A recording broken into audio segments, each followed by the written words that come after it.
Onthou net 'n ander ding, Mutabi sê, iets is fout met Mutabi sê, maar sy wil nie vir Karen sê wat fout is nie. Wat kan fout wees met haar? Swangerskap. Sy kan nie net swanger te wees nie. Dit kan miskien 'n probleem is by huis, miskien soos sy 'n stiefpa en nou is dit van die maat nog 'n jonger kind met die stiefpa en nou sy word altyd afgedruk. Sy moet altyd die werk doen of sy word altyd blameer vir goede wat die klein kind doen. Soms druk dit ook mense af. Ons vir julle nou 'n poll gee.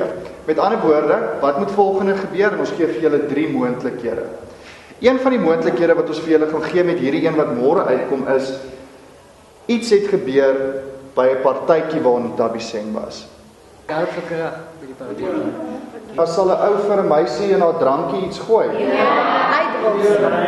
Wat moet Karen doen sodat Mutabi Seng met haar praat? Wat kan sy doen?